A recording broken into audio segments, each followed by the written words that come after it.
Friends, मैं अभी अपने YouTube चैनल लर्न विद अभी में आप सभी का स्वागत करता हूं। आज के इस वीडियो में मैं आपको स्पीडी जीके का एक महत्वपूर्ण टॉपिक को डिस्कस करवाने वाला हूं। इससे पहले मैंने आपको स्पीडी जीके का 3 महत्वपूर्ण टॉपिकों को डिस्कस करवा दिया था, जिसमें पहले नंबर पर मैंने आपको good and service tax, next में भारत के पर्वत पठार और मैदान, जबकि तीसरे टॉपिक में मैंने आपको क्षेत्रीय सामान्य ज्ञान को डिस्कस करवाया था।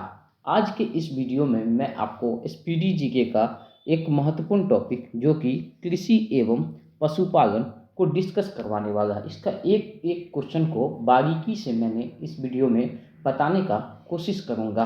तो चलिए दोस्तों, वीडियो को स्टार्ट करते हैं। इस टॉपिक का पहला क्वेश्चन है, जनगणना 2011 के अनुसार देश का कितने प्रतिशत आबादी जीविका के लिए कृषि पर निर्भर है, यानी उसका जो भरण पोषण होता है जिससे वो रोजगार प्राप्त करते हैं, उसमें 55% भारत की आबादी कृषि पर डिपेंडेंट है दोस्तों। नेक्स्ट है, कृषि कितनी भी अनुसूची में शामिल है, तो कृषि 7वीं अनुसूची में शामिल है, जो कि एक राज्य सूची का विषय है। नेक्स्ट है, स्वतंत्र भारत के पहले कृषि मंत्री कौन थे, तो राइट आंसर दोस्तों इसका हो जाएगा पंजाब राव देशमुख स्वतंत्र भारत के पहले कृषि मंत्री थे। देश में प्रथम कृषि विश्वविद्यालय की स्थापना कितने ईस्वी में हुई, तो देश में प्रथम कृषि विश्वविद्यालय जिसका नाम गोविंद बल्लभ पंत कृषि विश्वविद्यालय था, इसकी स्थापना 1960 में पंतनगर उत्तराखंड राज्य में हुई थी। नेक्स्ट है, प्रथम कृषि विज्ञान केंद्र की स्थापना कब हुई थी दोस्तों, तो प्रथम कृषि विज्ञान केंद्र की स्थापना 1974 ईस्वी में पांडिचेरी के पुद्दुचेरी नामक एक जगह पे हुई थी। नेक्स्ट है, भारतीय कृषि अनुसंधान संस्थान की स्थापना मूल रूप से कितने ईस्वी में की गई थी, तो भारतीय कृषि अनुसंधान संस्था, जिसे हम दोस्तों अंग्रेजी में ICAR भी कहते हैं, इसकी स्थापना 1905 ईस्वी में बिहार के पूसा में हुई थी, जो वर्तमान में दोस्तों दिल्ली का एक जगह पूसा है, वहां पर इसको अब मुख्यालय को शिफ्ट कर दिया गया है दोस्तों।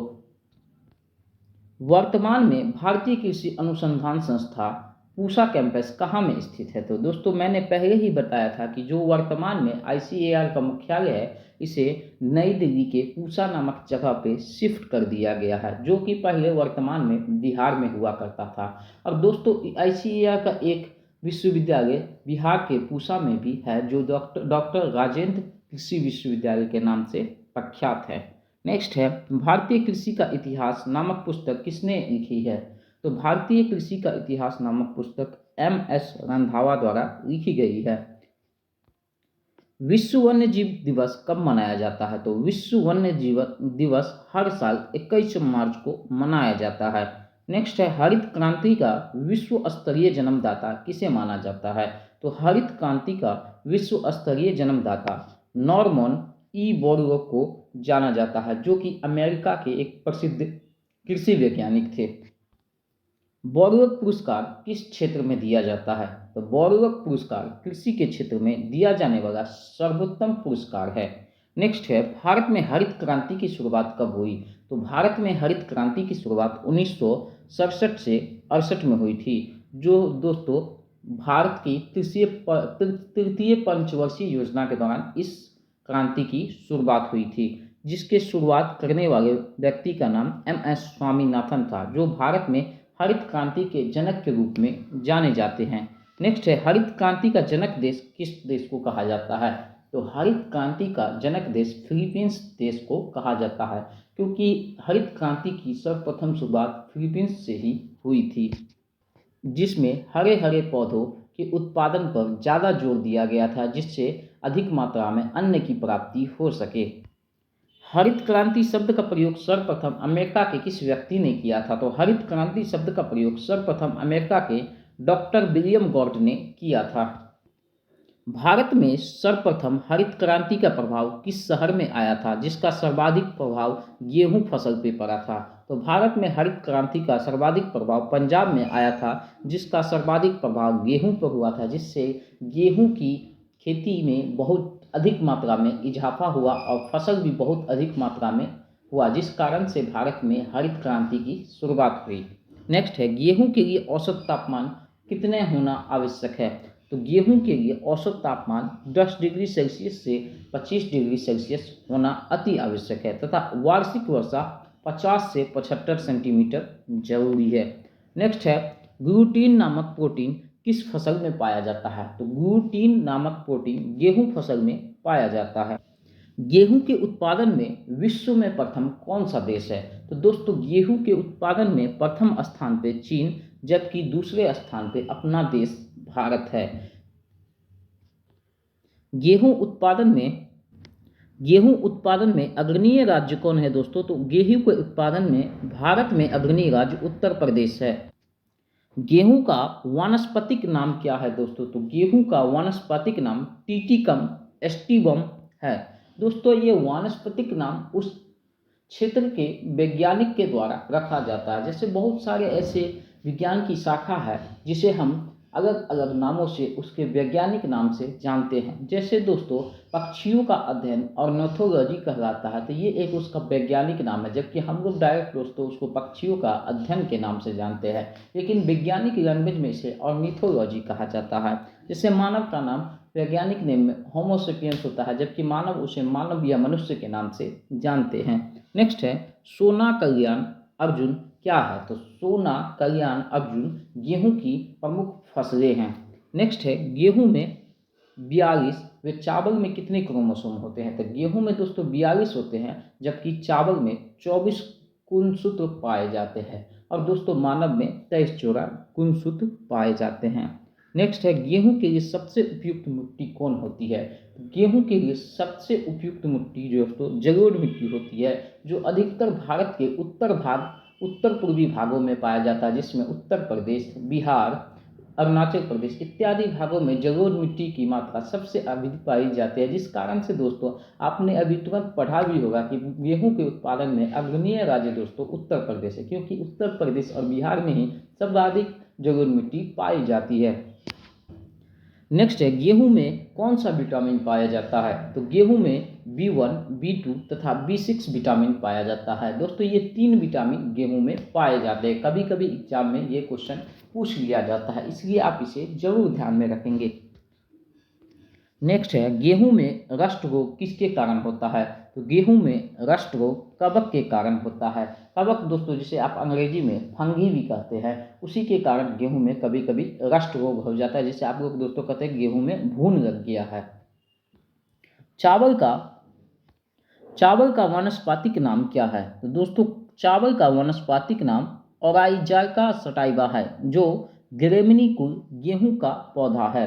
नेक्स्ट है चावल में कार्बोहाइड्रेट कितने प्रतिशत रहता है। तो चावल में कार्बोहाइड्रेट 76%, जबकि प्रोटीन 6 से 7%, वसा 2.5% विद्वान होता है। चावल की खेती के लिए औसत तापमान कितना होना चाहिए।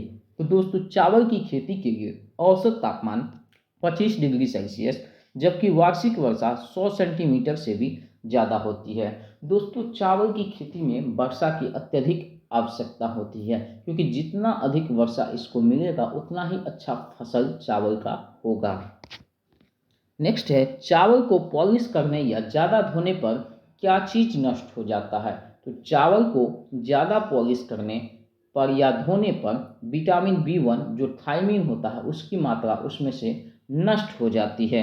नेक्स्ट है धान या जिसे हम दोस्तों चावल कहते हैं, वो उसमें जो खैरा रोग होते हैं वो किसकी कमी से होते हैं। तो धान या चावल में जो खैरा रोग होता है वो जस्ते की कमी के कारण से होता है। नेक्स्ट है जया, पद्मा, सोना व मधु ये क्या हैं। तो जया, पद्मा, सोना व मधु ये सभी धान की प्रजातियां हैं जो अलग अलग टाइप के चावल को प्रोड्यूस करते हैं। जैसे दोस्तों आपने सुना होगा मार्केट में बहुत सारे चावल आते हैं, जैसे कोई होगा बासमती चावल, कोई अरवा चावल, तो ये सब दोस्तों एक वैरायटी है जो अलग अलग पौधों से हमें प्राप्त होती है। नेक्स्ट है विश्व में धान की प्रथम बौनी किस्म कौन सी है। तो विश्व में धान की प्रथम बौनी किस्म IR8 है। धान की खेती किस विधि द्वारा होती है। तो धान की खेती प्रतिरोपित बुआई द्वारा होता है। दोस्तों इसमें एक पौधे को लिया जाता है और पानी के नीचे उसको बो दिया जाता है, फिर दूसरे को लेता है, पानी के नीचे बो दिया जाता है। इस तरह से उसमें धान की खेती होती है। नेक्स्ट है पूसा 444 किस चीज़ की प्रजाति है? तो पूसा 444 बाजरे की एक प्रजाति है। नेक्स्ट है पंत जी 114 किस फसल की प्रजाति है? तो पंत जी 114 चना जो दोस्तों हम लोग खाते हैं या अक्सर भूजा के रूप में भी उसका सेवन करते हैं, उसी की प्रजाति पंत जी 114 है जो मार्केट में बिकती है।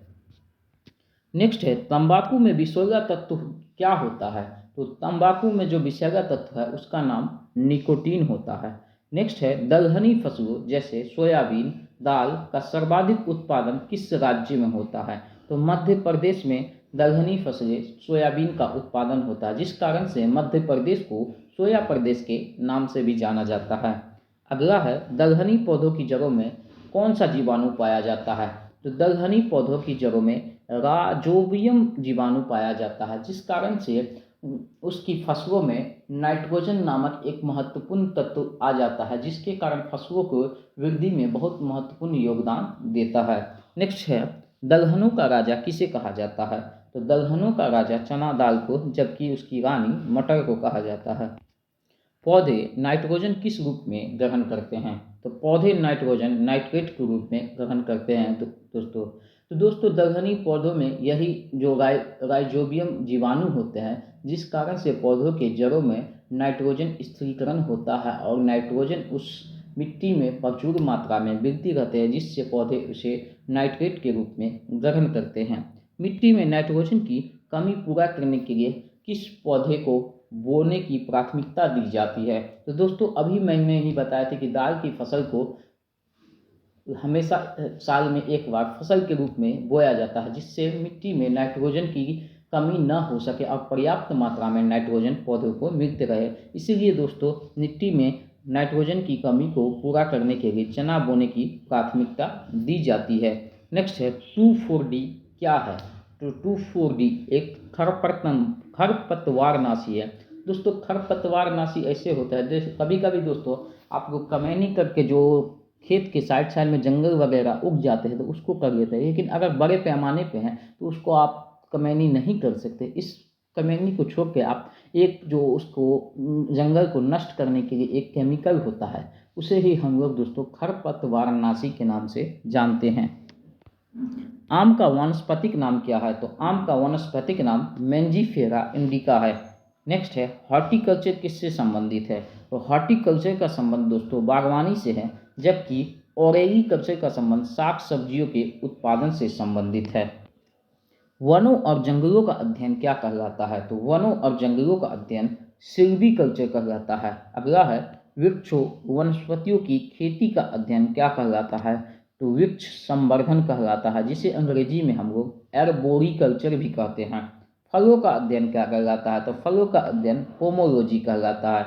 दोस्तों ये सब वैज्ञानिक नाम है, जबकि हम लोग नॉर्मल इसे कहते हैं फल की खेती, वृक्ष की खेती, वनों की खेती, और जबकि इसे वैज्ञानिक लोग कहते हैं जैसे वनों और जंगलों का अध्ययन को सिल्वीकल्चर, वृक्षों वनस्पतियों की खेतियों का अध्ययन वृक्ष संवर्धन, और फलों का अध्ययन पोमोलॉजी। नेक्स्ट है फलों के मीठे होने का कारण क्या होता है? तो दोस्तों फलों के मीठे होने का कारण मुख्यतः इसमें फ्रुक्टोज नामक एक तत्व पाया जाता है, जिसके कारण फल मीठे होते हैं। फूलों का अध्ययन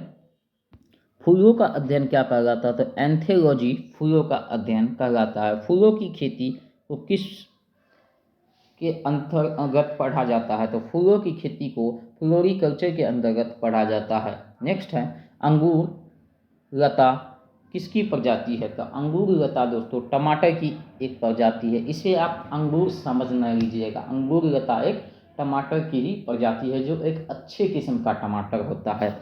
नेक्स्ट है कल्याण किसकी उपजाऊ किस्म है? तो कल्याण दोस्तों पत्ता गोभी की एक उपजाऊ किस्म है, जो कि सर्दियों के मौसम में होती है, जिस कारण से इसे रबी फसल भी कहा जाता है। मक्का में पाया जाने वाला प्रोटीन जीन है। ब्लास्ट रोग किसमें होता है? तो धान में।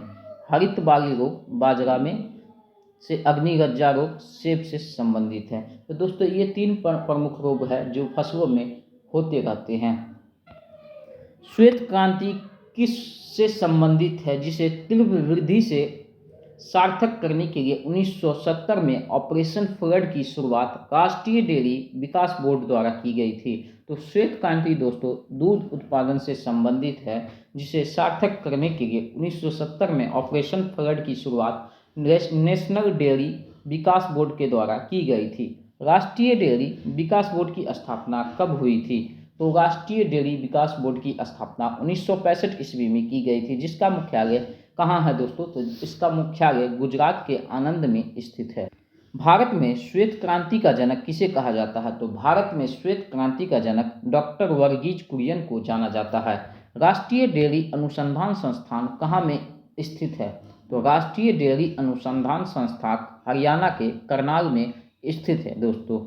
हरियाणा के करनाल में ही दोस्तों अंतरिक्ष में जाने वाली भारत की प्रथम महिला का जन्म हुआ था, जिनका नाम कल्पना चावला था। नेक्स्ट है, दूध की शुद्धता को किस यंत्र के द्वारा मापा जाता है?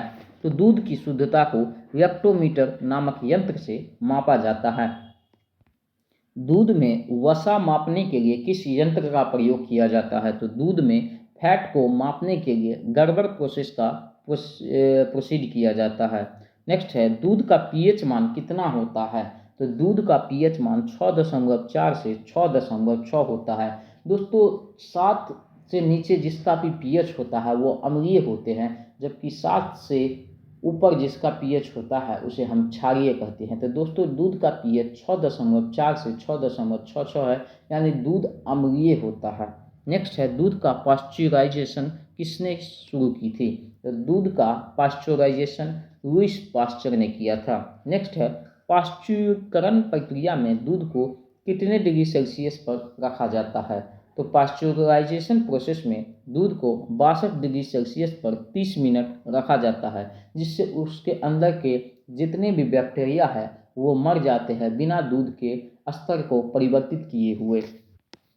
दूध का रंग सफ़ेद किसके कारण होता है? तो दूध का सफ़ेद रंग केसीन के कारण, जबकि दूध का जो छाली होता है उसका रंग पीला किसके कारण होता है? तो कैरोटीन के कारण दूध के छाली का रंग पीला होता है।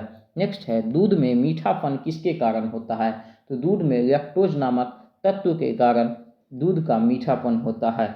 दूध में भारत का स्थान कैमा है, यानी दूध के उत्पादन में भारत विश्व में कितनेवें स्थान पे है? तो दूध के उत्पादन में भारत विश्व में प्रथम स्थान पे है। नेक्स्ट है, दूध से दही निकालने की प्रक्रिया किस बैक्टीरिया के द्वारा होती है?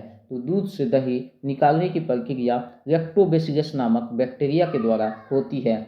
चाय में कौन सा तत्व पाया जाता है? तो चाय में थीन नामक एक तत्व पाया जाता है। कॉफ़ी में क्या पाया जाता है? तो कॉफ़ी में कैफीन पाया जाता है, जिसके कारण दोस्तों हमें थकावट होने पर ये पी लेने से हमारा शरीर एकदम फिट हो जाता है और हमें एनर्जी महसूस होती करती है। नेक्स्ट है, अरेबिका या रोबस्टा किसकी किस्में हैं? तो अरेबिका या रोबस्टा कॉफ़ी की महत्वपूर्ण किस्में हैं।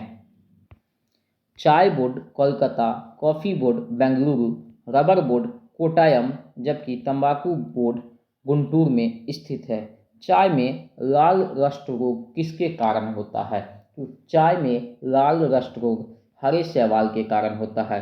चिपको आंदोलन जो कि वन संरक्षण से संबंधित है, इसकी शुरुआत कितने ईस्वी में उत्तराखंड के चमोली जिला में हुआ था? तो 1973 ईस्वी में चिपको आंदोलन की शुरुआत हुई थी। रेशम के कीड़ों को किस नाम से जाना जाता है जो शहतूत की पत्तियों का भोजन करते हैं? तो रेशम के कीड़ों को कोकून के नाम से जाना जाता है जो शहतूत की पत्तियों का भोजन करता है। नेक्स्ट है, कपास तथा जूट कैसी फसलें हैं? तो कपास तथा जूट रेशेदार फसलें हैं जिनसे रेशे की प्राप्ति होती है। जूट को किस नाम से जाना जाता है? तो जूट को गोल्डन फाइबर के नाम से जाना जाता है। जूट उत्पादन में अग्रणी राज्य भारत का कौन सा है? तो जूट के उत्पादन में भारत का अग्रणी राज्य पश्चिम बंगाल है। नेक्स्ट है, चाय, कॉफ़ी, गन्ना, कपास, तंबाकू, जूट, मूंगफली, रबर आदि कैसी फसलें हैं? तो ये सभी दोस्तों नगदी फसलें हैं। आलू एक प्रकार की कैसी फसल है? तो आलू एक प्रकार की तना से प्राप्त होने वाली फसल है। आलू का संबंध किस कुल से है? तो आलू का संबंध सोलेनेसी कुल से है। आलू की उत्पत्ति किस देश में हुई थी? तो आलू की उत्पत्ति पेरू के दक्षिण अमेरिका महाद्वीप में हुई थी। आलू में ब्लैक हार्ट रोग किसके कारण होता है? तो आलू में ब्लैक हार्ट रोग ऑक्सीजन की कमी के कारण होता है, जिसके कारण आलू में काले काले धब्बे हो जाते हैं। नेक्स्ट है नारियल, जो कि एक रेशेदार फल है, इसका वानस्पतिक नाम क्या है? तो कोकस न्यूसीफेरा नारियल का वानस्पतिक नाम है। पौधों की वृद्धि के लिए कितने आवश्यक तत्वों की आवश्यकता होती है? तो पौधों की वृद्धि के लिए 16 आवश्यक तत्वों की आवश्यकता होती है। नेक्स्ट है पौधों में वृद्धि मापने के लिए किस यंत्र का उपयोग किया जाता है? तो पौधों में वृद्धि मापने के लिए जेनोमीटर तथा कैक्सोग्राफ का उपयोग किया जाता है। नेक्स्ट है मलेरिया के रोकथाम के लिए कारगर औषधि कुनैन किसकी छाल से प्राप्त होता है? तो मलेरिया की रोकथाम के लिए औषधि कुनैन सिनकोना की छाल से प्राप्त होता है। दालचीनी कहाँ से प्राप्त किया जाता है? तो दालचीनी पौधों की छालों से प्राप्त होता है। नेक्स्ट है हल्दी तथा जूट किससे प्राप्त होती है? तो हल्दी तथा जूट दोस्तों तना से प्राप्त होती है। लौंग पौधों के पुष्प कलिका से प्राप्त होती है, जबकि कपास के रेशे किससे प्राप्त होते हैं? तो कपास के रेशे पौधों के फल से या बीज से प्राप्त होते हैं। कपास अनुसंधान संस्थान कहाँ में स्थित है? तो कपास अनुसंधान संस्थान मुंबई में स्थित है। गुलाबी कीट किस चीज से संबंधित है? गांधी कीट किस फसल से संबंधित है? तो गांधी कीट धान के फसल से संबंधित एक शाखा है दोस्तों। तो मशरूम एक फंजाई है। सबसे ज़्यादा प्रोटीन किस फसल से प्राप्त होती है? तो सबसे ज़्यादा प्रोटीन सोयाबीन से प्राप्त होती है, जिसमें 46% तक प्रोटीन पाया जाता है। इसकी उत्पत्ति चीन में दोस्तों हुई थी। एपीकल्चर किस से संबंधित है? तो एपीकल्चर मधुमक्खी के पालन से संबंधित है, जबकि पीसीकल्चर मत्स्य पालन से संबंधित है, जिसमें बताया जाता है कि मछली का पालन किस तरीका से होता है। नेक्स्ट है सेरीकल्चर किस उद्योग से संबंधित है? तो सेरीकल्चर रेशम उद्योग से, जबकि विटीकल्चर अंगूर की खेती से संबंधित है। एशियाई सब्जी अनुसंधान केंद्र कहाँ में स्थित है? तो एशियाई सब्जी अनुसंधान केंद्र ताइवान में स्थित है, जबकि धान का अंतर्राष्ट्रीय शोध संस्थान फिलीपींस के मनीला में स्थित है। केंद्रीय चावल शोध संस्थान भारत के किस राज्य में स्थित है? तो केंद्रीय चावल शोध संस्थान उड़ीसा के कटक में, जबकि केंद्रीय तंबाकू शोध संस्थान आंध्र प्रदेश के राजमंदूरी में स्थित है। नेक्स्ट है राष्ट्रीय कृषि वानिकी अनुसंधान केंद्र कहाँ में स्थित है? तो राष्ट्रीय कृषि वानिकी अनुसंधान केंद्र उत्तर प्रदेश के झांसी में स्थित है। भारत में सिंचाई अधिकांशतः किस चीज़ों से होती है? तो भारत में सिंचाई अधिकांशतः कुओं और नलकूपों, जिसे हम लोग हैंडपंप के नाम से जानते हैं। टिक्का रोग किस फसल में होता है? तो टिक्का रोग दोस्तों मूंगफली में होता है। नेक्स्ट है बंची टॉप रोग किस फसल से संबंधित है? तो बंची टॉप रोग केला फसल से संबंधित है। नेक्स्ट है टमाटर का रंग लाल किस तत्व के कारण होता है? तो टमाटर का लाल रंग लाइकोपीन नामक तत्व के कारण होता है। अल्फांसो एवं आम्रपाली किसकी प्रजातियां हैं? तो अल्फांसो एवं आम्रपाली आम की दो महत्वपूर्ण प्रजातियां हैं। आम्रपाली किसका संकरण है, यानी किसका हाइब्रिडाइजेशन है? तो आम्रपाली दशहरी नीलम का संकरण है। दोस्तों जब भी किसी का संकरण होता है तो दो नए फसलों को आपस में जोड़ के उसे एक नया पौधा तैयार किया जाता है, जिसे हम साइंस की भाषा में संकरण कहते हैं।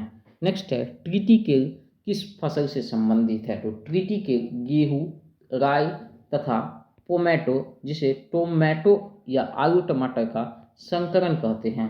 ट्रिटिकेल की उत्पत्ति किस देश में हुई थी?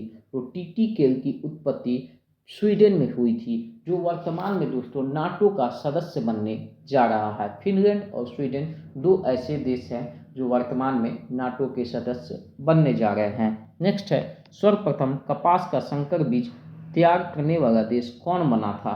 तो सर्वप्रथम कपास का संकर बीज तैयार करने वाला देश भारत बना था। गन्ना का लाल सड़न रोग जो रेड रॉड जो होता है दोस्तों, जो आप देखते होंगे कभी कभी गन्ना के बीच में लाल लाल रंग का दाग हो जाता है, वो किसके कारण होता है? तो फफूंदी के कारण। जबकि मटर का मार्स रोग किसके कारण होता है? तो मैग्नीज के कमी के कारण मटर में मार्स रोग होता है। नींबू में डायबैक तथा लिटिल लीफ रोग किसके कारण होता है? तो नींबू में डायबोक तथा लिटिल लीफ रोग कॉपर तत्व की कमी के कारण होता है। आम तथा बैंगन में लिटिल लीफ रोग किसके कमी के कारण होता है? तो आम तथा बैंगन में लिटिल लीफ रोग जस्टा के कमी के कारण होता है। अंत्योदय कार्यक्रम कितने ईस्वी में शुरू हुआ था? तो अंत्योदय कार्यक्रम 1978 ईस्वी में राजस्थान राज्य में शुरू किया गया था। फसल बीमा योजना भारत में कितने ईस्वी को लागू किया गया था? तो फसल बीमा योजना भारत में 1 अप्रैल 1985 ईस्वी को लागू किया गया था। सबसे पुराना फल क्या है? तो सबसे पुराना फल दोस्तों खजूर है। बेर को क्या कहा जाता है? तो बेर को गरीबों का मेवा कहा जाता है दोस्तों। रामायण में अक्सर आपने देखा होगा दोस्तों कि जब राम भगवान 14 वर्षों की वनवास काटते हैं तो उस समय उसे सबरी माता ने बेर खिलाए थे, जिस कारण से इसे गरीबों का मेवा भी कहा जाता है। गरीबों की सेब किसे कहा जाता है? तो गरीबों की सेब अमरूद फल को कहा जाता है। फलों का राजा कौन फल है? तो फलों का राजा आम, जबकि रानी लीची कहलाती है। मसालों की रानी किस फसल को कहते हैं? तो मसालों की रानी इलायची फसल को कहा जाता है। मक्का को किसकी रानी कहा जाता है? तो मक्का को अनाज की रानी कहा जाता है। कृत्रिम रेयन क्या कहलाता है? तो कृत्रिम रेयन सिल्क कहलाता है। सिल्क का सबसे बड़ा उत्पादक देश कौन है? तो सिल्क का सबसे बड़ा उत्पादक देश चाइना है। नेक्स्ट है, डॉक्टर वीपी पॉल को भारत में किसके नाम से जाना जाता है? तो डॉक्टर वीपी पॉल को भारत में गुलाब का पिता के नाम से जाना जाता है। नेक्स्ट है, भारतीय बागवानी अनुसंधान संस्थान कहाँ में है और केंद्रीय औषधि शोध संस्थान कहाँ में स्थित है? तो भारतीय बागवानी अनुसंधान संस्थान कर्नाटक के बेंगलुरु में, जबकि केंद्रीय औषधि अनुसंधान शोध संस्थान उत्तर प्रदेश की राजधानी लखनऊ में स्थित है। भारतीय लाख अनुसंधान संस्थान कहाँ में स्थित है? तो भारतीय लाख अनुसंधान संस्थान रांची के नामकुम नामक जगह पे स्थित है। लाल क्रांति किससे संबंधित है? तो लाल क्रांति मांस टमाटर उत्पादन से संबंधित है, जबकि पीली क्रांति का संबंध तिलहन उत्पादन से, जैसे चना दाल, रहड़ी दाल, मसूर दाल, जितनी भी पीली क्रांति हुई है दाल से संबंधित, उसे हम पीली क्रांति के नाम से जानते हैं। जबकि रजत क्रांति का संबंध किससे है? तो रजत क्रांति का संबंध अंडा उत्पादन से है। तथा भूरी क्रांति का संबंध किससे है? तो भूरी क्रांति का संबंध उर्वरक के उत्पादन से है, जो खेतों में पटाया जाता है। बादामी क्रांति का संबंध किस फसल से है? तो बादामी क्रांति का संबंध मसाला से, जबकि कृष्ण क्रांति का संबंध पेट्रोलियम से है। नेक्स्ट है, गुलाबी क्रांति किस से संबंधित है? तो गुलाबी क्रांति झींगा मछली के उत्पादन से संबंधित है, जबकि गोल क्रांति का संबंध आलू के उत्पादन से है। भारतीय गन्ना शोध संस्थान कहाँ में स्थित है? तो भारतीय गन्ना शोध संस्थान तमिलनाडु के कोयम्बटूर में स्थित है। नेक्स्ट है, भारतीय आलू शोध संस्थान कहाँ में स्थित है? तो भारतीय आलू शोध संस्थान हिमाचल प्रदेश की राजधानी शिमला में स्थित है। दोस्तों, हिमाचल प्रदेश की स्थापना कब हुई थी? तो 11 अप्रैल को हिमाचल प्रदेश की स्थापना हुई थी। नेक्स्ट है, भारतीय दलहन अनुसंधान संस्था कहाँ में स्थित है? तो भारतीय दलहन अनुसंधान संस्था उत्तर प्रदेश के प्रमुख शहर कानपुर में स्थित है। भारत का बगीचा बेंगलुरु को, जबकि बगीचों का शहर किसे कहा जाता है? तो बगीचों का शहर कपूरथला को कहा जाता है। छत्तीसगढ़ को किस नाम से जाना जाता है? तो छत्तीसगढ़ को चावल या धान का कटोरा, जबकि उत्तर प्रदेश को चीनी का कटोरा कहा जाता है। पंजाब को भारत का क्या कहा जाता है? तो पंजाब को भारत का अन्न भंडार कहा जाता है, क्योंकि यही ही सबसे अधिक अन्न का उपज होता है। भारत की गेहूं की टोकरी किसे कहा जाता है? तो भारत की गेहूं की टोकरी हरियाणा को कहा जाता है। नासिक को किस नाम से जाना जाता है? तो नासिक को अंगूर का बगीचा कहा जाता है, क्योंकि सबसे अधिक अंगूर का उत्पादन महाराष्ट्र के नासिक में ही होता है। नेक्स्ट है, विश्व का कहवा पात्र किसे कहा जाता है? तो विश्व का कहवा पात्र बाजी देश को कहा जाता है। नेक्स्ट है, लौंग का द्वीप किस द्वीप को कहा जाता है? तो जंजीबार को लौंग का द्वीप कहा जाता है। मसालों का बगीचा कौन सा राज्य कहलाता है? तो मसालों का बगीचा केरल राज्य को कहा जाता है। कौन सा डेल्टा क्षेत्र भारत का चावल का कटोरा कहलाता है? तो कृष्णा और गोदावरी के डेल्टा क्षेत्र भारत का चावल का कटोरा कहलाता है।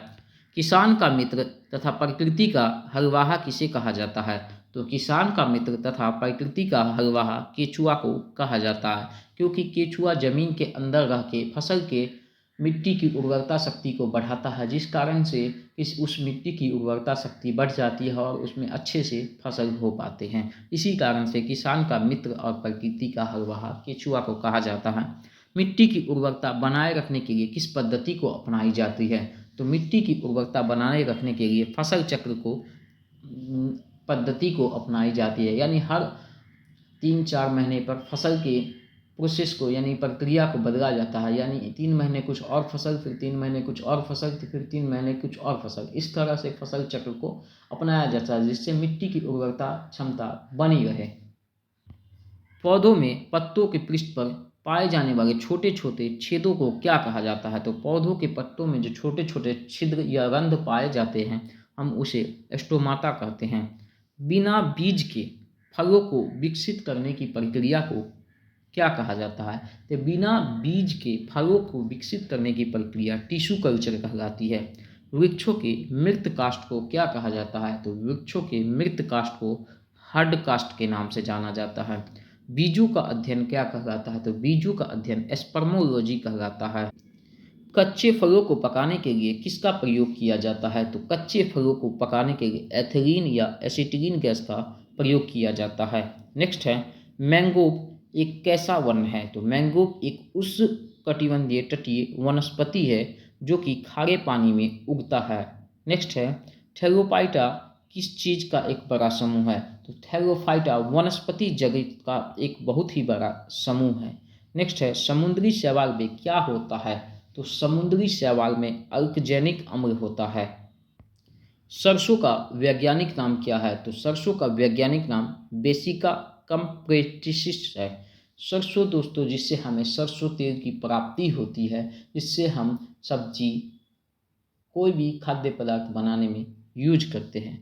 राष्ट्रीय कृषि एवं ग्रामीण विकास बैंक, जिसे हम अंग्रेजी में नाबार्ड के नाम से जानते हैं, इसकी स्थापना कब हुई थी? तो 12 जुलाई 1982 को नाबार्ड की स्थापना की गई थी और इसका संबंध शिवरामन समिति का से है। हरियाली योजना किससे संबंधित है? तो हरियाली योजना जल प्रबंधन से संबंधित है। जबकि वर्णा योजना किससे संबंधित है? तो वर्णा योजना कृत्रिम वर्षा से संबंधित है। दोस्तों, कृत्रिम वर्षा किस तरह से होता है?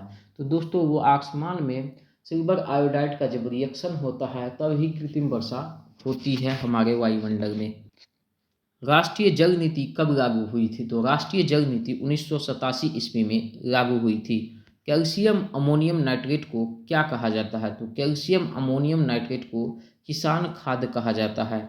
वन शोध संस्थान कहाँ में स्थित है? तो वन शोध संस्थान देहरादून में स्थित है। नेक्स्ट है, सर्वाधिक पशुधन वाला राज्य कौन है? तो सर्वाधिक पशुधन वाला राज्य उत्तर प्रदेश है, यानी उत्तर प्रदेश में सर्वाधिक जानवरें पाई जाती है। नेक्स्ट है, केंद्रीय पशु चिकित्सा अनुसंधान संस्थान उत्तर प्रदेश के किस जगह में स्थित है? तो केंद्रीय पशु चिकित्सा अनुसंधान संस्थान उत्तर प्रदेश के इज्जत नगर, जो कि बरेली में स्थित है। भारत में सर्वप्रथम कृत्रिम गर्भाधान 1942 ईस्वी में कहाँ में प्रारंभ हुआ था? तो भारत में सर्वप्रथम कृत्रिम गर्भाधान इज्जत नगर उत्तर प्रदेश के बरेली में प्रारंभ हुआ था। कृत्रिम गर्भाधान के लिए बैल के व्री को किस में रखा जाता है? तो कृत्रिम गर्भाधान के लिए बैल के व्री को द्रव नाइट्रोजन में रखा जाता है और उसे फिर बाद में फीमेल के में डाला जाता है, जिससे उसका रिप्रोडक्शन होता है और नए पुत्र की जन्म होती है। नेक्स्ट है, सर्वाधिक वसा किसके दूध में होता है? तो सर्वाधिक वसा रेनडियर के दूध में होता है। पशुपालन एवं दुग्ध विज्ञान विभाग की स्थापना कब हुई थी? तो पशुपालन एवं दुग्ध विज्ञान की स्थापना 1 फरवरी 1991 ईस्वी में। केंद्रीय भैंस अनुसंधान संस्थान कहाँ में स्थित है? तो केंद्रीय भैंस अनुसंधान संस्थान हरियाणा के हिसार में, जबकि केंद्रीय बकरी अनुसंधान संस्थान उत्तर प्रदेश के मखदूम में स्थित है। सर्वाधिक दूध देने वाली बकरी कौन सी है? तो सर्वाधिक दूध देने वाली बकरी को जमुनापारी के नाम से जाना जाता है, जबकि सर्वाधिक दूध देने वाली भैंस मुर्गा है। भैंस का वैज्ञानिक नाम क्या है? तो भैंस का वैज्ञानिक नाम बुबेरस बुबेरिस है। भैंस के दूध में वसा की मात्रा कितनी प्रतिशत होती है? तो भैंस के दूध में वसा की मात्रा 7.2% होती है। नेक्स्ट है मेहसाना, सुरती, जाफराबादी किसकी नस्लें हैं? तो मेहसाना, सुरती, जाफराबादी भैंस की प्रमुख नस्लें हैं। भारतीय गायों को किस नाम से जाना जाता है? तो भारतीय गायों को टी कप काऊ के नाम से, जबकि बकरियों को गरीब की गाय के नाम से जाना जाता है। भारत की कामधेनु किसे कहा जाता है? तो भारत की कामधेनु गरीब बकरी को कहा जाता है। बकरी का वैज्ञानिक नाम क्या है? तो बकरी का वैज्ञानिक नाम कैप्रा हिरकस है। किस नस्ल की बकरी को विश्व की दूध की रानी कहा जाता है? तो सानेन नस्ल की बकरी जो कि स्विट्जरलैंड में पाई जाती है, इसको विश्व की दूध की रानी कहा जाता है। नेक्स्ट है किस बकरी को जर्सी बकरी कहा जाता है? तो एंग्लो नूबियन बकरी को जर्सी कहा जाता है। गाय का वैज्ञानिक नाम क्या है? तो गाय का वैज्ञानिक नाम बॉस इंडिकस है। गायों की सबसे अच्छी नस्ल कौन है? तो गायों की सबसे अच्छी नस्ल कॉन्करेज है। विश्व पशुपालन दिवस हर साल कितने तारीख को मनाया जाता है? तो विश्व पशुपालन दिवस हर साल 4 अक्टूबर को मनाया जाता है। अंगोरा ऊन खरगोश तथा पश्मीना ऊन किससे प्राप्त होता है? तो पश्मीना ऊन बकरी से, जबकि अंगोरा ऊन खरगोश से प्राप्त होता है। देश भर में गाय की कितनी नस्लें हैं? तो देश भर में गाय की 32 नस्ल, जबकि भैंस की 7 नस्लें हैं। और बकरियों की कितनी नस्लें हैं? तो दोस्तों बकरियों की 21 नस्लें भारत देश में पाई जाती है। बच्चों वाली गाय को किस नाम से जाना जाता है? तो बच्चों वाली गायों को डैम के नाम से जाना जाता है। भैंसों की गर्भावधि कितने दिन की होती है? तो भैंसों की गर्भावधि 310 दिनों की होती है, जबकि बकरी का गर्भावधि 150 दिन, ऊँट का 365 से 400 दिन की होती है। एंथ्रेक्स रोग किन जानवरों में पाया जाता है? तो एंथ्रेक्स रोग गाय तथा भैंसों में होता है। मुर्गियों की एक वायरस जनित रोग क्या है? तो रानीखेत मुर्गियों की एक वायरस जनित रोग है, जिसमें मुर्गियों की मृत्यु हो जाती है। मुर्गी का वैज्ञानिक नाम क्या है? तो मुर्गी का वैज्ञानिक नाम गैलस डोमेस्टिकस है। मुर्गी के अंडे का औसत भार कितना होता है? तो मुर्गी के अंडे का औसत भार 55 ग्राम होता है। मुर्गी के अंडे में कितने प्रतिशत प्रोटीन होती है? तो मुर्गी के अंडे में 12% प्रोटीन होता है। नेक्स्ट है सारंग मधुमक्खी की एक नस्ल है। मधुमक्खी के मधु में शर्करा कितनी प्रतिशत होती है? तो मधुमक्खी के मध में शर्करा 78% होता है, जिसे हम दोस्तों चीनी के नाम से भी जानते हैं। भेड़ का वैज्ञानिक नाम क्या है? तो ओबिस एरिज भेड़ का वैज्ञानिक नाम है। नेक्स्ट है भेड़ का गर्भकाल कितने दिनों का होता है? तो भेड़ का गर्भकाल 150 दिनों का होता है। सबसे पहले कुरुंड स्तनधारी कौन है? तो सबसे पहला कुरुंड स्तनधारी भेड़ ही है दोस्तों। नेक्स्ट है सर्वाधिक भेड़ें किस देश में पाई जाती है? तो सर्वाधिक भेड़ें ऑस्ट्रेलिया में पाई जाती है, जिसके कारण से ऑस्ट्रेलिया को कंगारुओं का देश कहा जाता है। नेक्स्ट है सबसे ज़्यादा ऊन प्रदान करने वाली कौन सी भेड़ है? तो सर्वाधिक ऊन प्रदान करने वाली भेड़ मेरिनो भेड़ है। कुत्तों का वैज्ञानिक नाम क्या है? तो कुत्ता का वैज्ञानिक नाम कैनिस फेमिलिस है। कुत्तों में गुणसूत्रों की कितनी संख्या होती है? तो कुत्तों में गुणसूत्रों की संख्या 78 होती है। नेक्स्ट है बकरी का मांस किस नाम से जाना जाता है? बकरी के मांस को चेबन या मटन, जबकि गाय का मांस बीफ और हिरन का मांस को वेनिसन कहा जाता है। सुअर का मांस किस नाम से जाना जाता है? तो सुअर के मांस को पुर्क के नाम से जाना जाता है।